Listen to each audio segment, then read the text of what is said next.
শ্যামসুন্দর জয়সওয়ালকে আজ কোর্টে তোলা হচ্ছে। ডিসিডিডি পোদ্দারও উপস্থিত আছেন। পুলিশ সূত্রে জানা গেছে কাল রাত্রে ওনাকে ওনার ফার্ম হাউস থেকে গ্রেপ্তার করা হয়েছে। ডাকাতির সঙ্গে গার্ডকে হত্যা করার অপরাধে ওনার উপর খুনের মামলাও চালানো হতে পারে।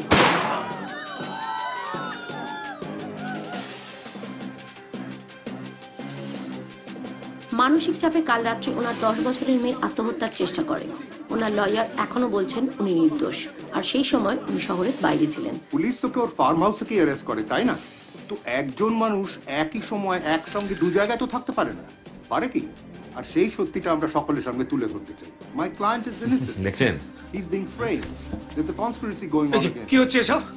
আপনারা অপেক্ষা করুন। জমে গেছে না? আপনি আসছেন কেন? আপনি আসছেন কেন? এই কি কি কি কি দেখাচ্ছে এসব টিভিতে? আপনি বললেন আমায় সিনেমা হবে, বোমবাদা, হ্যাঁ, অ্যাক্টিং, শ্যামসুন্দর সাজবে, আমার প্রস্থেটিক, আমি মেকআপ করে দিলাম। হ্যাঁ, ওই টিভিতে বলছে যে দুটো জায়গায় একই লোক। আপনি চুপ করেছেন কেন? কিছু বলুন না। হ্যাঁ, ওই আমি টিভিতে দেখেছি মুখটাকে, বলছে ওই ওই প্রস্থেটিক, ওই মেকআপ। আচ্ছা, ওগুলো কি আমার কাজ? আর ওই লোকটা? ওটা আমি। বুঝতে পারছেন না কি বলবো? আপনি ব্যাগটাকে করেছেন? আপনি কাট মেরেছেন? আপনি পুলিশকে? পুলিশটাকে আমি মারিনি, পুলিশটাকে আমি মারিনি। ওটা শুনলাম শ্যামসুন্দর পালানোর সময় প্যানিক অ্যাটাক মেরে দিয়েছে। ব্যাংকের কেসটা আমার, ওটা আমার করা। কেন বলবো? একটু চা খাওয়ান, একটু চা খাওয়ান আদা কুচি দিয়ে কড়া করে। বলছি বানা।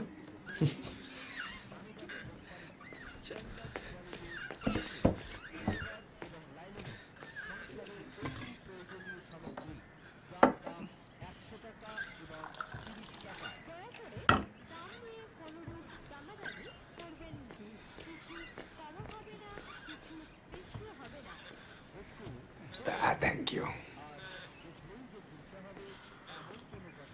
বুঝলেন রঞ্জিত, আমি হচ্ছি সিরিয়াল লয়ার।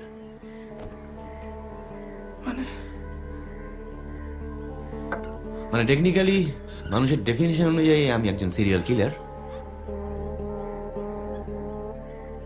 আপাত দৃষ্টিতে মানসিকভাবে অসুস্থ। আমি একটা প্যাটার্ন মাথায় রেখে আমি আমার ভিকটিমদের নির্বাচন করি। ভিকটিমের প্যাটার্ন? হ্যাঁ, তাই তো। এই শ্যামসুন্দর, এ তো আমার তথাকথিত ভিকটিম। আমি কি মারছি? আমি মারছি কি? আমি কিন্তু মারছি না, ও মারছে। ও লাখ লাখ লোকের টাকা মারছে, লাখ লাখ টাকা সরাচ্ছে। লোকের সেভিংস, যত্নের সেভিংস ঝেড়ে দিল। কোটি কোটি মানুষ হার্ট অ্যাটাক, সুইসাইড। আরে 2,500 কোটি টাকা স্ক্যাম, পড়েননি কাগজে? বেঁচে তো গেল ক্ষমতায়।